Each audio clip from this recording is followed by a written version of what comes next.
이 왕관에 박힌 186캐럿의 다이아몬드를 코인우르 다이아몬드라고 부르는데요. 이 코인우르 다이아몬드에는 저주가 전해지고 있습니다.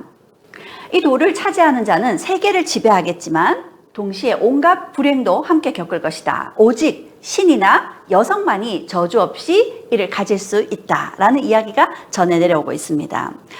아버지 샤자한은 사랑을 위해 국고를 탕진했습니다. 그런데 그의 아들 아우랑제부는 이슬람을 위해 제국을 탕진했습니다.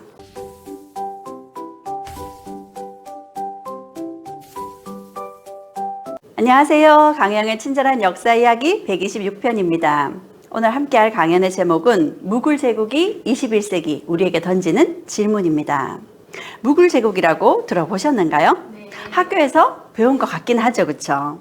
여기에 있는 이런 분들 다 들어보신 분들이죠. 이런 분들을 일컬어서 우리가 거장이라고 이야기합니다, 그렇죠?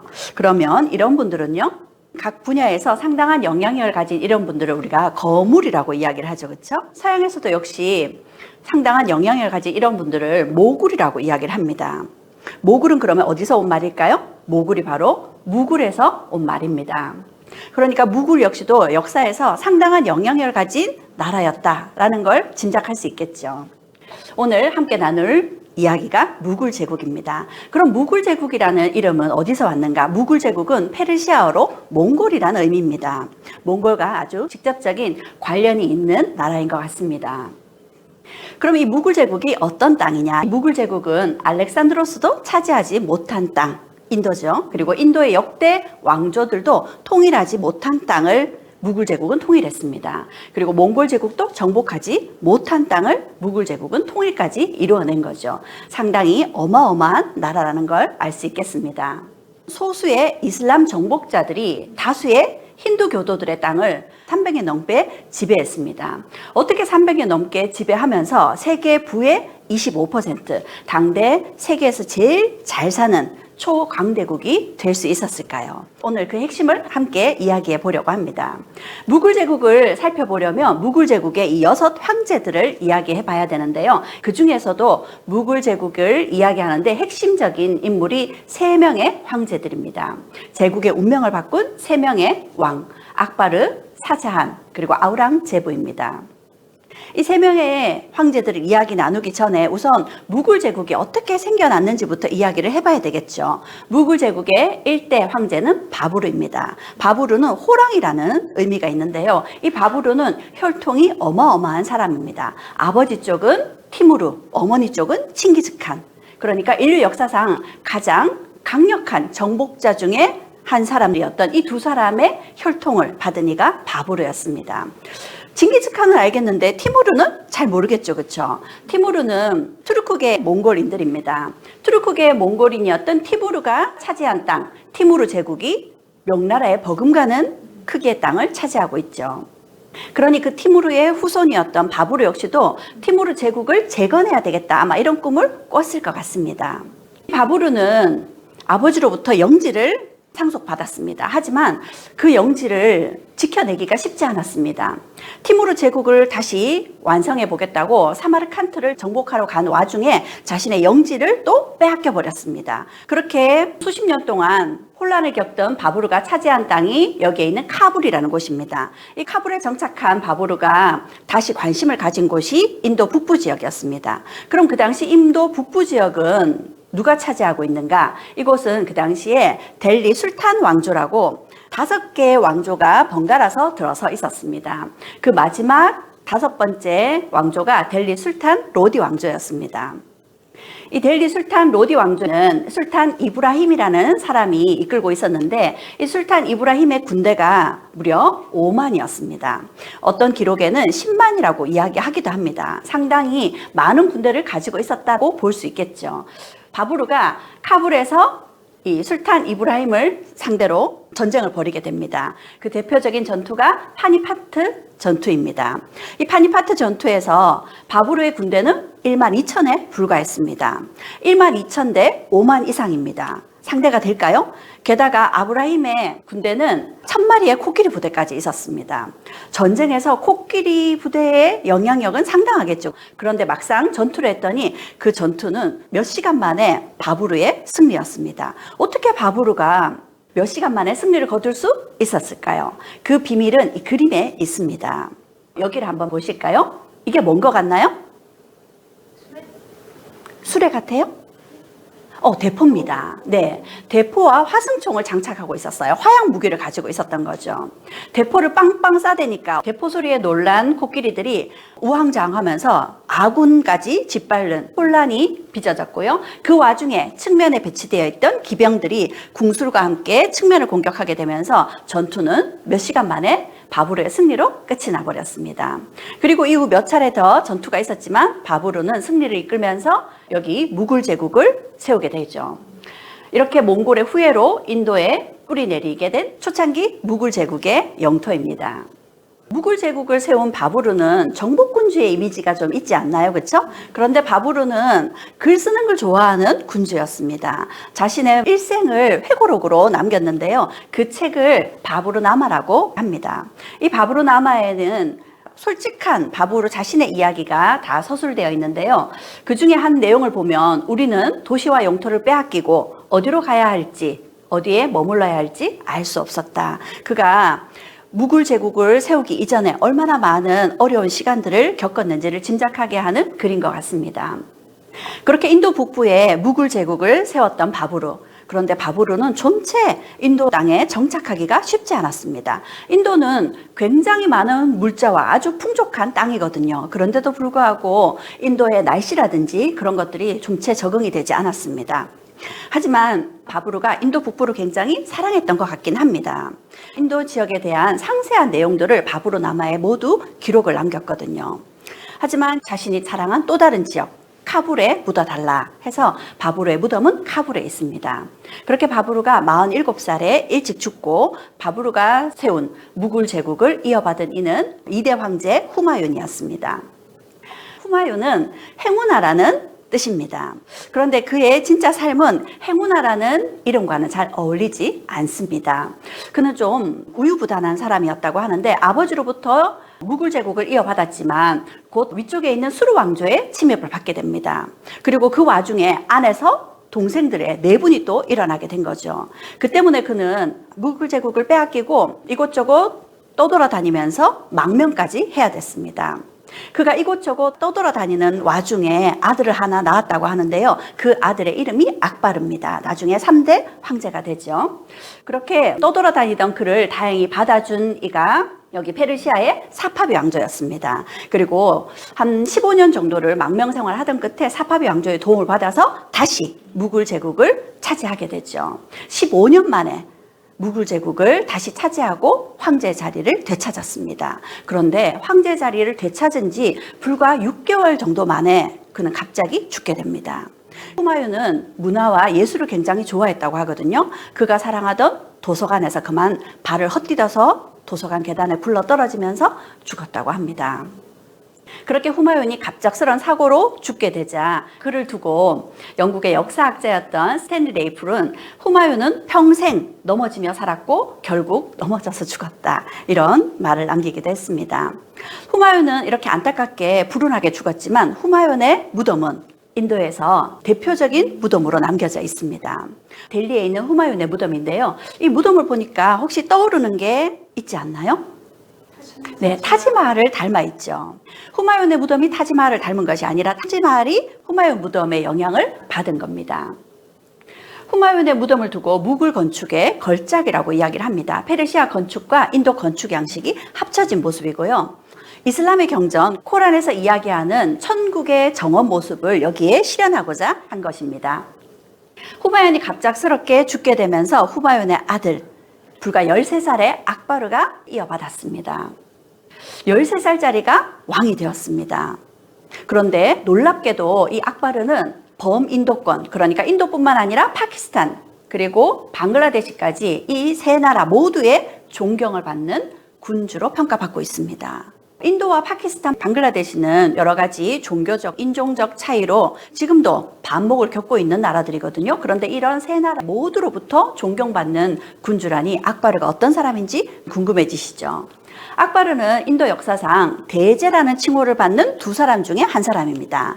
그러면 대제라는 혹은 대왕이라는 칭호를 받는 한 사람은요? 인도의 아소카 대왕이죠. 우리 역사에서도 대왕이라는 칭호를 받는 사람은 광개토 대왕과 세종대왕밖에 없죠. 그러면 이 악바르 대제의 악바르는 어떤 뜻일까요? 이슬람어로는 알라흐 아크바르, 신은 위대하다라는 의미입니다. 그러니까 위대한 군주다, 이런 의미가 되겠죠. 그런데 13살에 악바르가 정치를 하기는 쉽지 않았을 겁니다. 그에게는 후견인이 있었습니다. 후견인 바이람 캄이었습니다. 바이람 캄은 악바르를 대신해서 정복전쟁에도 반란도 수습하면서 충성스러운 후견인이었습니다. 그런데 시간이 갈수록 그 후견인이 강력한 권력을 가지게 되겠죠. 그럼 나이가 들어갈수록 악바르는 자신이 직접 통치를 하기 위해서는 권신이었던 바이람 칸을 제거해야 되겠죠. 그런데 악바르는 강력한 권력을 가진 바이람 칸을 제거하는 대신 그를 메카로 보내버립니다. 그리고 자신이 수도였던 아그라에서 델리로 옮겨가면서 많은 신하들에게 나를 따를 사람은 나에게 와서 충성맹세를 해라 하면서 자신에게 충성을 바칠 신하들을 가리고 대신 바이람 칸은 메카로 보내버리게 됩니다. 그리고 제거해야 될 권신이 또 한 사람이 있었습니다. 그를 키워준 유모의 아들이었습니다. 아담 칸이었는데요. 악바르가 유모의 젖을 먹고 컸겠죠. 같은 어머니의 젖을 먹은 형제와 다름없는 이가 바로 아담 칸이었습니다. 그런데 이 아담 칸이 악바르와 형제와 같은 위치에 있다는 걸 이용해서 많은 권력을 차지하게 되죠. 뿐만 아니라 그 지역의 사람들까지 무차별 학살을 하고 약탈하는 행위를 벌이게 됩니다. 그러자 결국 악바르는 아담 칸을 3m 높이에서 떨어뜨립니다. 그리고 다리가 부러지자 다시 올라오라고 해서 다시 3m에서 떨어뜨립니다. 이처럼 때로는 강력하게 잘못한 이들을 처벌하기도 하지만 대부분은 포용적인 정책을 많이 썼습니다.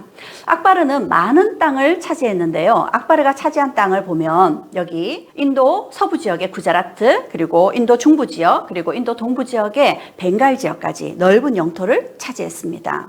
그런 정복 전쟁 와중에도 그는 위대한 전투는 피 한 방울도 안 흘리고 승리하는 것이다 하면서 강경한 정책보다는 주로 포용적인 정책을 많이 썼습니다. 그러다 보니까 그의 포용 정책에 많은 이들이 그의 밑으로 들어오게 된 거죠. 그 와중에 그의 포용 정책에 따라 그와 결혼 동맹을 요청해온 지역들이 있었습니다.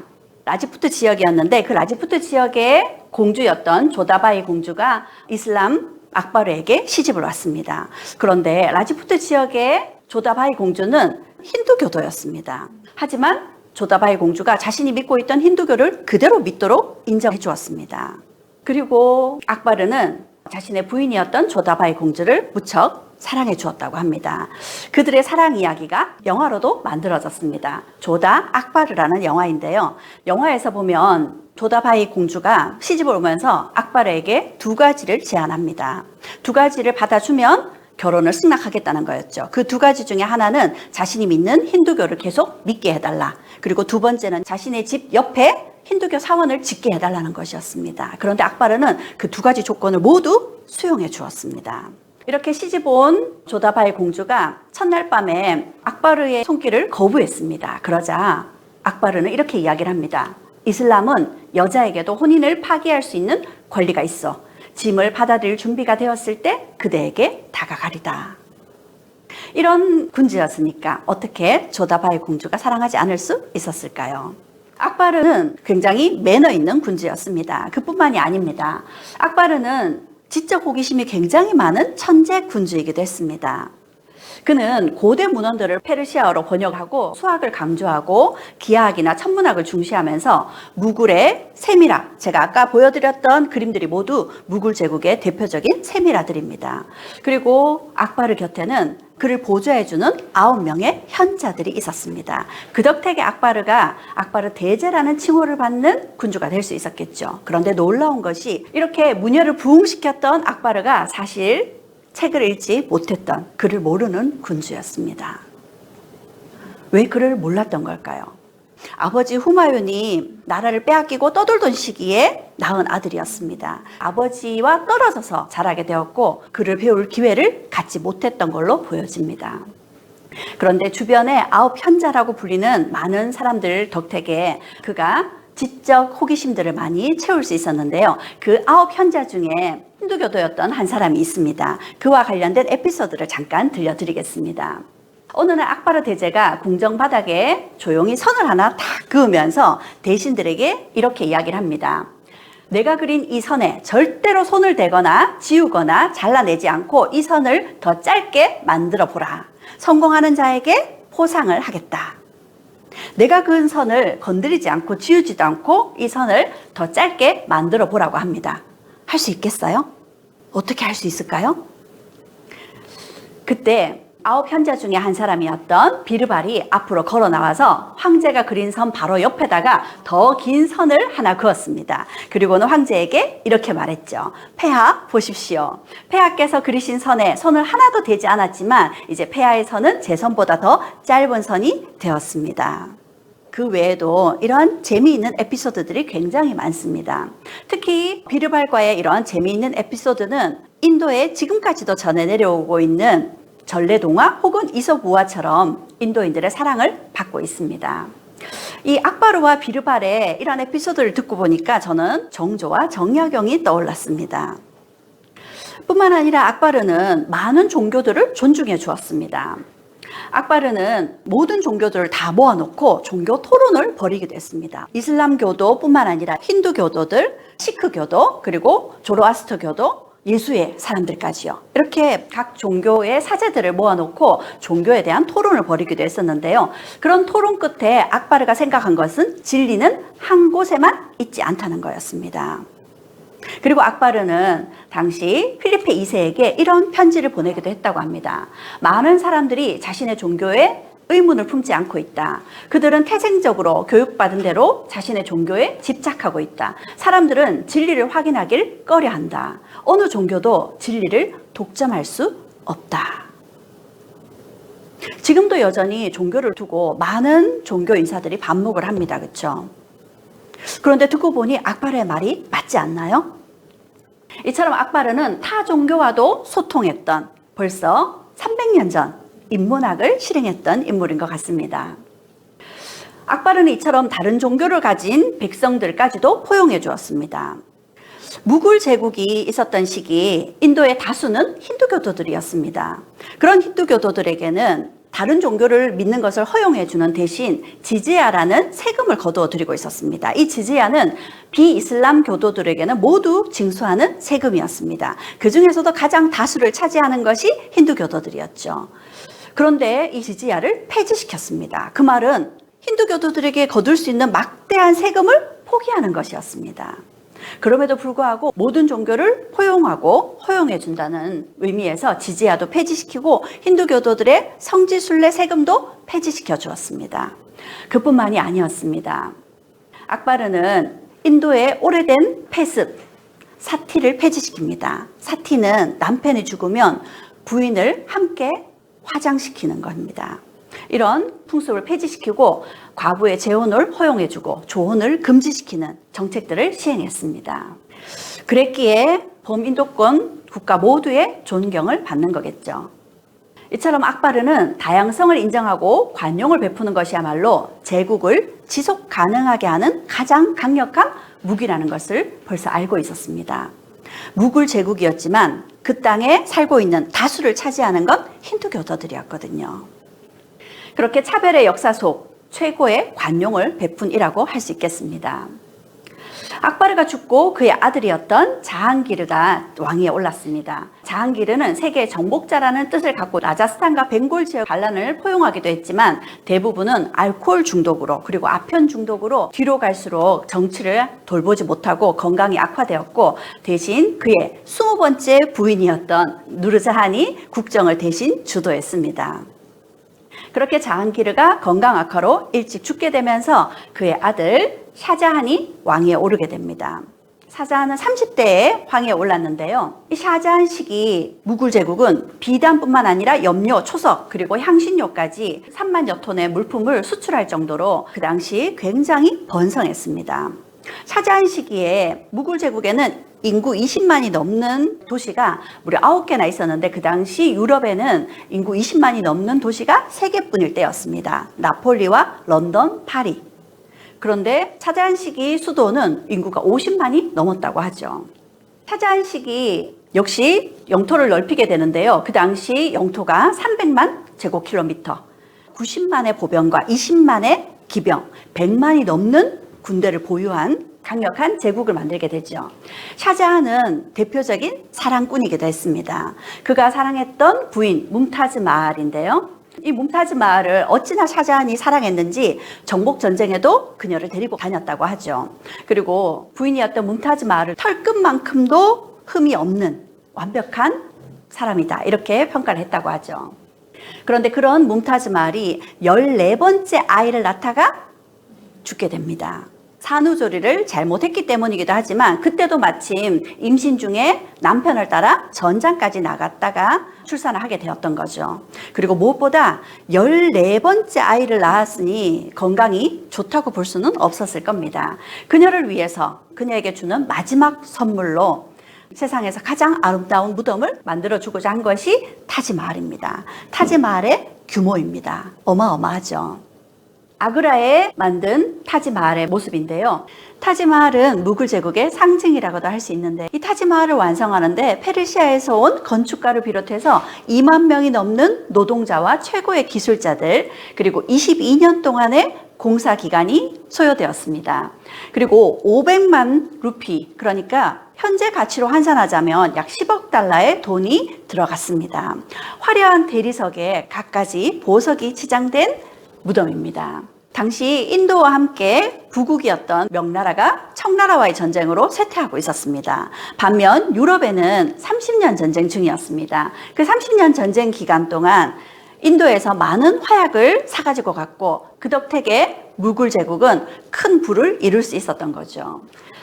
타지마할에 깃든 아름다운 러브스토리. 하지만 그 이면에는 막대한 재정 지출과 그로 인한 민심 이반이 일어나고 있었습니다.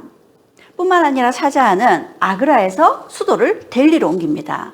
수도를 옮긴다는 건 쉬운 일이 아니죠. 델리로 수도를 옮기면서 델리에는 붉은 성, 붉은 요새라고도 하죠. 이런 대규모의 성을 만들었습니다. 이 성을 축조하는 데는 모두 10년의 시간이 걸렸습니다. 이 성 안에는 아주 화려한 왕의 접견실이 있는데요. 디와니 카스라고 부릅니다. 이곳 기둥에는 이런 글귀가 새겨져 있습니다. 만일 천국이 지상에 있을 수 있다면 이곳이 바로 그곳이매, 이곳이 바로 그곳이요, 이곳이 바로 그곳이다. 샤자한은 왕위에 즉위를 하면서 왕자를 만들라고 주문을 했다고 합니다. 그렇게 만들어진 왕자는 화려한 공작이 조각되어 있다 그래서 공작 왕자라고도 불리는데요. 이 공작 왕자에는 무려 2,500파운드의 금이 그리고 500파운드의 보석이 장식되어 있었다고 합니다. 안타깝게 무굴 제국이 쇠퇴하면서 여기에 있는 갖가지 황금과 보석들은 약탈당해서 원래 공작 왕자의 모습을 정확하게 알 수는 없습니다. 그런데 이 공작 왕자가 어찌나 화려했는지 강대국의 흥망이라는 책을 쓴 폴 케네디는 이렇게 이야기했다고 합니다. 베르사유의 태양왕, 그러니까 루이 14세죠. 루이 14세조차도 너무 사치스럽다고 할 정도의 화려함과 막대한 소비의 현장이었다. 공작 왕자를 만드는 데 들어간 비용이 타지마할을 축조하는 데 들어간 비용보다 더 많았다는 이야기도 있을 정도입니다. 공작 왕자에는 갖가지 화려한 보석들이 있었는데 그 중에서 아주 유명한 다이아몬드가 있습니다. 무려 186캐럿의 다이아몬드인데요. 이 왕관 혹시 본 적이 있지 않으신가요? 우리 눈에 꽤 익숙한 왕관입니다. 이 왕관에 박힌 186캐럿의 다이아몬드를 코인우르 다이아몬드라고 부르는데요. 이 코인우르 다이아몬드에는 저주가 전해지고 있습니다.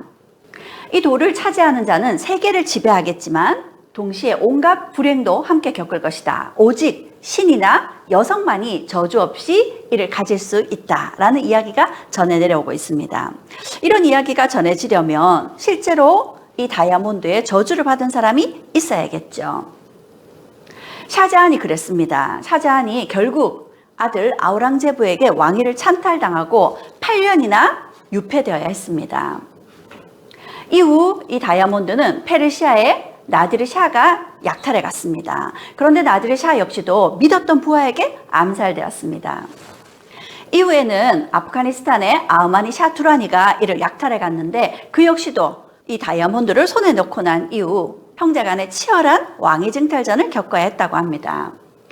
그리고 이 다이아몬드는 시크 제국의 란시트싱 황제에게 넘어가게 되었는데요. 이 란시트싱 황제는 건강하던 이가 갑작스런 건강 악화로 결국 뇌졸중으로 사망했다고 합니다. 시크 제국의 마지막 왕이었던 어린 황제가 결국 이 다이아몬드를 영국의 압박에 의해서 영국 여왕에게 바치게 되었는데요. 그때 영국 여왕이 빅토리아 여왕이었습니다. 그리고 이후 이 186캐럿의 다이아몬드가 박힌 이 왕관은 빅토리아 여왕 이후 왕비들에게 전해졌다고 하죠. 그런데 엘리자베스 2세는 단 한 번도 이 왕관을 공식 석상에서 쓴 적이 없다고 합니다. 아마도 이 다이아몬드를 다시 돌려달라는 논란에 시달리지 않으려고 왕관을 쓰지 않은 것이 아닌가 싶습니다. 현재 이 왕관은 런던 탑에서 전시되고 있다고 하죠. 무굴 제국의 부를 누리던 샤자한은 아들 아우랑제부에게 왕위를 찬탈당하고 아그라 성에서 8년 동안 유폐되어야 했습니다. 그 기간 동안 저 멀리 보이는 타지마할을 보면서 부인을 그리워하면서 쓸쓸한 죽음을 맞이할 수밖에 없었습니다. 그의 나이 74세였습니다. 아버지 샤자한은 사랑을 위해 국고를 탕진했습니다. 그런데 그의 아들 아우랑제부는 이슬람을 위해 제국을 탕진했습니다. 샤자한의 아들 아우랑제부입니다. 아우랑제부는 왕관의 장식이라는 뜻입니다. 아우랑제부는 무려 재위기간이 50년입니다. 아버지 샤자한은 재위기간이 30년이었는데 아우랑제부는 재위기간이 무려 50년입니다. 재위기간이 상당히 길었죠. 얼마나 길었는지 우리 조선 역사에서 가장 오랜 재위기간을 가졌던 이가 영조였죠. 영조의 재위기간이 52년입니다. 그렇게 생각해 보니 아우랑제부의 재위기간이 상당히 길었다는 것을 알 수 있겠죠. 아우랑제부는 굉장히 검소하고 성실한 황제였습니다. 절대로 허튼 짓을 하지 않았다고 합니다. 그리고 그는 코란을 직접 필사할 정도로 아주 독실한 무슬림이기도 했습니다. 그는 금식을 철저히 지켰고 왕실의 음악과 사치를 근절했습니다. 그리고 역대 황제들이 좋아했던 술을 아우랑제부는 일체 먹지 않았다고 하죠. 무굴 제국의 황제들이 황위에 오를 때 많은 왕위 쟁탈전을 벌이긴 했었는데 아우랑제부는 특히 더했습니다. 아버지 샤자한으로부터 왕위를 찬탈했죠. 그 과정에서 많은 황족들과 귀족들의 피를 봐야 됐습니다. 그렇게 피를 흘리면서 집권했던 아우랑제부. 하지만 백성들에게는 좋은 군주였습니다. 가난한 백성들을 위해서 무료 급식소를 운영했고요. 곡식 운송이나 판매에 세금을 면제해 주는 등 백성들을 위한 정책들을 펼쳤습니다. 하지만 그것도 초창기 10년이었습니다. 이후 아우랑제부는 활발한 영토 확장 정책을 펼치게 됩니다. 그는 데칸고원까지 진출하면서 거의 인도 전체를 통일하다시피 했습니다. 그 시기 무굴 제국은 최고의 전성기를 맞고 있었습니다. 왕족들과 귀족들은 갖가지 사치를 누렸습니다. 무굴 제국의 왕족들과 귀족들은 페르시아의 문화를 동경했습니다. 페르시아의 문학, 음악, 그리고 정원까지요. 화려한 정원에 갖가지 동물들을 키우면서 중요한 날에는 이렇게 불꽃놀이까지 펼치면서 부를 누렸습니다. 무굴 제국 역사상 가장 넓은 영토에 1600년에는 세계 GDP의 22.7%, 1700년에는 세계 GDP의 24.4%를 차지하는 세계 1위의 부국이었습니다. 독실한 무슬림의 검소한 황제였던 아우랑제부. 하지만 그는 관용과 포용을 모르고 코끼리에서 내리지 않는 멈출 줄 모르는 리더였습니다. 그는 왕성한 정복전쟁에 막대한 돈이 필요했습니다. 그래서 그는 비이슬람 교도들에게 거두어들이는 세금, 지지야를 다시 부활시킵니다. 비이슬람 교도들을 차별할 뿐만 아니라 힌두교 사원을 부수기도 했죠. 그러다 보니까 힌두 교도들의 반발이 끊이지 않았습니다. 특히 마라타 사람들의 반란이 끊이지 않았고 이 마라타 동맹을 비롯한 시크 교도들의 반란은 진압을 해도 끊이지 않았습니다. 그 기간 아우랑제부는 50만 대군에 5만 마리의 낙타, 3만 마리의 코끼리를 이끌고 재위기간 50년 중에 절반이 넘는 26년 동안 전쟁터에 머물러야 했었죠. 반란은 끊이지 않았기 때문이죠. 황제는 통치 기간의 거의 절반을 야영지에서 인도 동부, 서북부를 평정하고 남부 데칸 지방의 원정에 몰두했습니다. 그러는 동안 무굴 제국은 어떤 문제들이 자라나고 있었을까요? 끊이지 않는 전쟁에 국가 재정은 파탄에 이르렀고요. 수도를 비우고 야영지에서 지내야 됐던 황제, 그럼 국가 운영은 엉망이 될 수밖에 없겠죠. 관리들은 부정부패를 일삼았고요. 결국 국가 운영은 제대로 되지 않았습니다. 관리들의 부정부패로 민심은 무굴 제국에 등을 돌리고 있었습니다. 아우랑제부는 영토에 집착했습니다. 그는 제국의 몸집을 키우는 데는 성공했지만 그 몸을 지탱할 재정과 민심을 돌보지 못했습니다. 자신이 잃은 성취가 제국을 갉아먹고 있다는 사실을 깨닫지 못한 채 질주만 했던 거죠.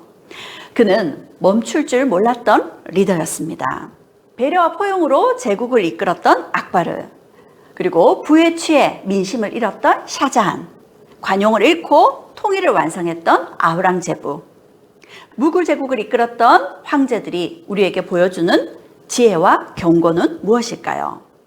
결국 무굴 제국은 아우랑제부 이후 급격히 쇠퇴했고 1858년 무굴 제국이 멸망할 때까지 이후 150년간의 무굴 제국은 이름만 남아있는 제국에 불과했습니다. 결국 무굴 제국은 무너졌습니다. 무굴 제국이 무너진 까닭 무엇이라고 이야기할 수 있을까요? 외부의 적이 아닌 다양성을 인정하지 못한 내부의 닫힌 마음 때문이 아닐까요? 결국 리더의 그릇은 그가 품을 수 있는 사람의 크기와 같다고 생각합니다. 품으면 제국이 되고 배척하면 폐허가 되듯이 우리의 인생 마지막에 남는 것은 결국 내가 타인을 대했던 태도뿐인 것 같습니다. 그러니 AI와 기술이 중요한 21세기에도 가장 중요한 것은 역시 사람을 대하는 태도, 사람을 품을 수 있는 마음 아닐까요? 감사합니다.